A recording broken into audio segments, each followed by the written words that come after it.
Buenos días, grupo. Con este último video concluimos nuestro curso sobre las teorías económicas.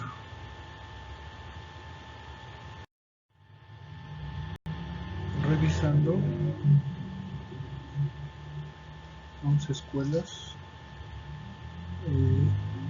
a grandes rasgos sus orígenes, fines y obviamente la importancia a través de la historia. Continuamos con el keynesianismo, escuela económica postulada por el Premio Nobel de Economía John Maynard Keynes en 1930. Se basa en el estudio de la demanda agregada, capaz de reducir el empleo con un aumento en el gasto público. La expansión del sistema capitalista no puede tener lugar sin el estímulo a la demanda, a través de incrementos en el gasto monetario en bienes y servicios. En otras palabras, posee ideales capitalistas al cual se adiciona la intervención del Estado para brindar solución al fenómeno económico social como es el desempleo a través de ideas monetaristas. Keynes implementó la idea del déficit fiscal como solución de ciertos problemas económicos, dejando de lado el problema político fiscal. Es por eso que alcanzó el auge entre los años 1945 hasta 1971, porque se evidenciaban altos índices de empleo y también el aumento de la demanda agregada por parte del gasto público. Fue llamado la era Keynes. Para explicar su teoría de una forma más sencilla, se dice que el nivel de empleo depende del volumen de demanda agregada que el Estado es capaz de financiar. No se convierte en un problema debido a que los productos obtenidos en esa economía serán destinados a tres sectores: consumo de empleados, consumo de capitalistas y obviamente ahorros. El mal manejo de todo esto solamente propiciaba problemas económicos muy fuertes. Teniendo en cuenta que el empleo se mantendría vigente únicamente si la inversión es superior a los ahorros, se puede impregnar el superávit, pero si la inversión es menor a los ahorros, surgirá problemas porque aparte de la mercancía no se podrá vender. Y obviamente la importancia de la administración en este caso, la buena administración para encontrar un equilibrio y seguir avanzando, desarrollándonos y beneficiar a la mayoría de la sociedad. Actividad 18. Respondo a la pregunta: ¿cuáles son las características económicas del keynesianismo? La Escuela Económica de Chicago. Ideología económica que surge en oposición al keynesianismo, que busca una intervención del Estado para mejorar el libre mercado. Nace en la Universidad de Chicago a mediados del siglo XX, encabezada por los premios Nobel de Economía Milton Friedman y George Stigler. El estudio de esta escuela económica es bajo los supuestos de que los entes económicos piensan en términos racionales y poseen la información necesaria para evitar errores. Sin embargo, no tiene conocimientos perfectos. De esta manera, se supone que los individuos en promedio acertarán en el momento de tomar decisiones correctas para una economía eficiente pero a largo plazo. Esta escuela de Chicago obviamente busca la intervención del Estado, que en ese momento cuenta con gente con muchos conocimientos y que están desarrollando buenas economías. Esta teoría también es conocida como nueva macroeconomía clásica. En otras palabras, el gobierno debe la oferta monetaria creciente para que las industrias de cada país se mantengan activas y de esta forma poseer empleos abundantes. Un país debe poseer una cantidad de dinero creciente, tomando en cuenta que no es lo mismo que poseer mucho dinero. Buscar un equilibrio y obviamente el beneficio general o para todos. Actividad 19 responde a la siguiente pregunta. ¿Cuáles son las características económicas de la Escuela de Chicago? Escuela de Economía Institucional. Establece una definición exacta de economía institucional es complicado por la ambigüedad que define la palabra institución, pero dentro de esta ciencia social se interpreta como una corriente económica que postula a las instituciones como factores imprescindibles que inciden en las decisiones de los individuos. Según Commons, en el 2003, esto determina la conceptualización de este tipo de economía que se originó en el año de 1937 por Ronald Coase en su artículo The Nature of the Human. Y bueno, esta economía institucional pues obviamente busca, ¿sí?, una actualización, una innovación, ¿sí?, de dicha economía. Por eso esa ambigüedad o ese desuso que empiezan a tener elementos, ¿sí?, que ya pasaron a ser historia en el desarrollo del ser humano. Este nuevo tipo de economía nace en contraste a la escuela clásica y neoclásica, ya que interviene el Estado, además de muchas más instituciones como asociaciones cooperativas, sindicatos, asociaciones comerciales, bolsa de valores, etc. Se cumple de esta manera porque la economía institucional se refiere a los activos y obligaciones de los grupos de interés. Además, también se diferencia en el uso fundamental de los modelos matemáticos, pues es necesario realizar e interpretar estadísticas. Obviamente, en muchos países la participación del Estado fue la correcta, pero otros países, ¿sí?, obviamente hicieron mal uso, ¿sí?, de sus administraciones y pues lo clásico, el enriquecimiento de pocos, ¿sí?, y la explotación de muchos o de la mayoría, hablando de la clase media y de la clase baja. Responde a la siguiente pregunta: ¿cuáles son las características más importantes de la economía institucional? Neoliberalismo es de las últimas escuelas económicas reconocidas internacionalmente y aplicadas por ser consideradas una ideología de economía mixta, es decir, la combinación de los postulados del libre mercado junto con la planificación económica estatal. Surge por la necesidad de buscar una tercera opción debido al fracaso de ambos sistemas económicos que se utilizaban en el siglo XX, capitalismo y socialismo. Entonces, Alexander Roosevelt planteó una nueva doctrina mixta, un nuevo camino entre los dos polos. La necesidad de inventar un nuevo modelo económico nace en consecuencia de los problemas de hundimiento económico que acarreó la Gran Depresión. Se instauró un sistema que planteó un régimen de precios y la libertad de emprendimiento regulada por un Estado fuerte pero imparcial, ¿sí? No era justo, ¿sí?, el que generaba inversiones muy fuertes, se llevaba la parte fuerte económicamente hablando, ¿sí?, y los que invertían obviamente se les regresaba su inversión y una ganancia normal e incluso significativa, ¿no? Entonces pues empezó a generar, ¿sí?, cierto descontento.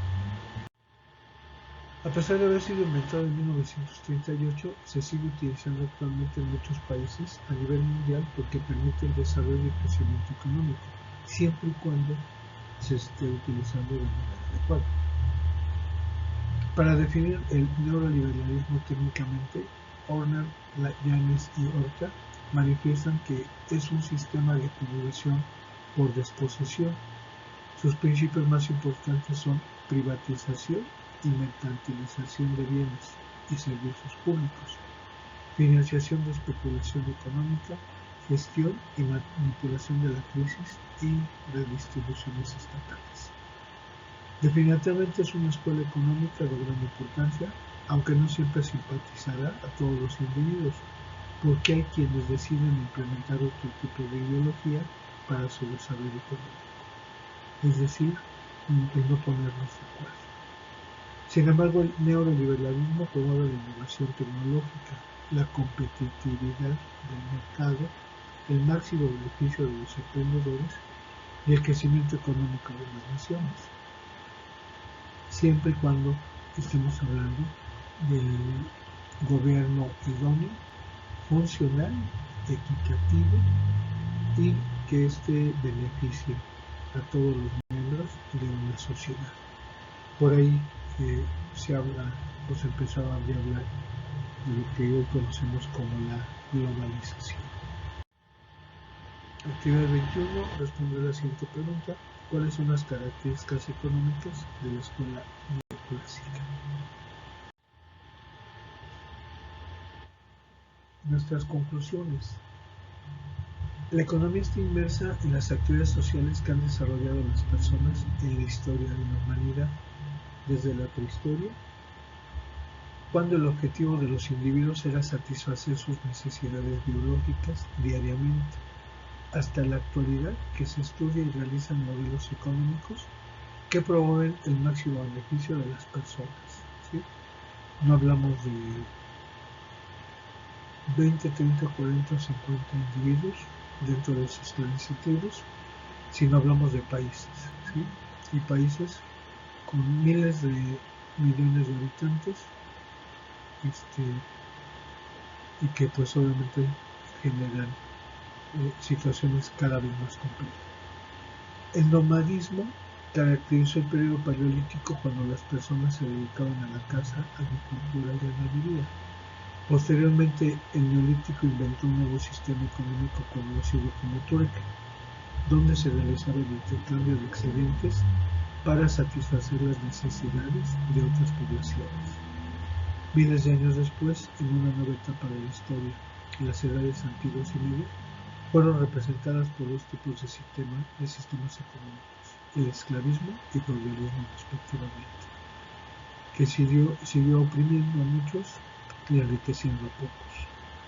Acarreando ideales religiosos impuestos por la escolástica, cuando se practicaban los ideales del feudalismo, nace la escuela Salamanca, que se caracterizó por planear el valor justo de los bienes.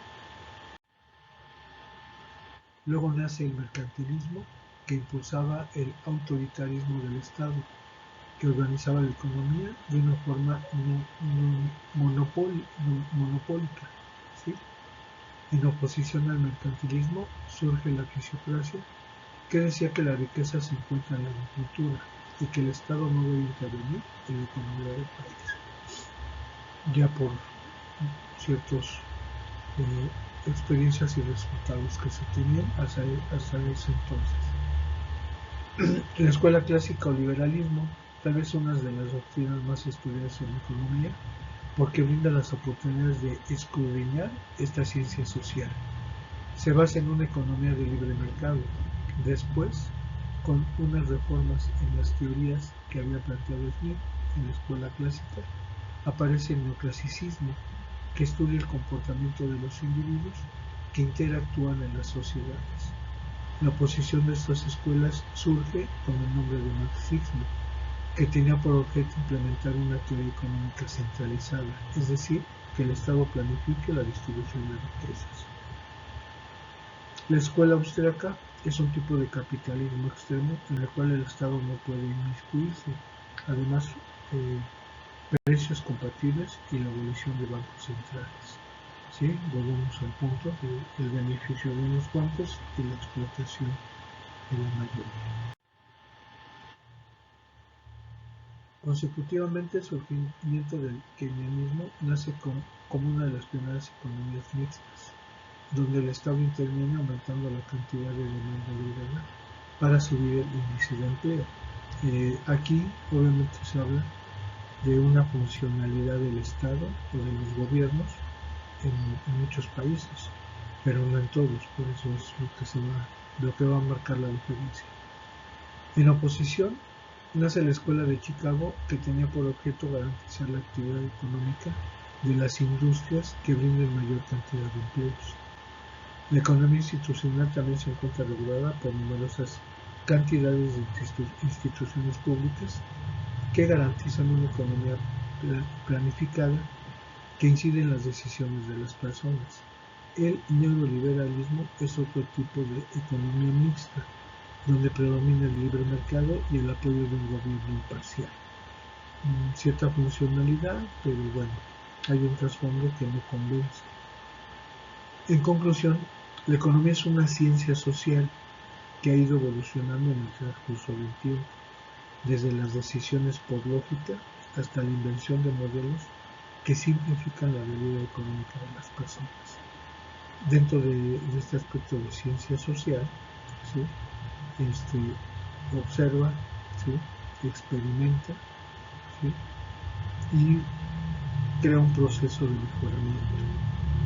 Cada escuela económica se centra en distintos ideales que promueven el desarrollo y crecimiento económico de los países.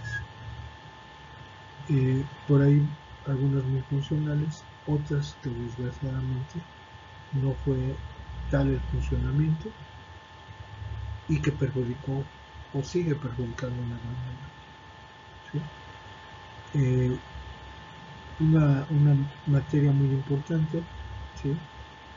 Para entender bien el teje y maneje, ¿no? de todas estas situaciones, ¿sí? Dentro de los gobiernos y su manera de desarrollar la economía. Espero que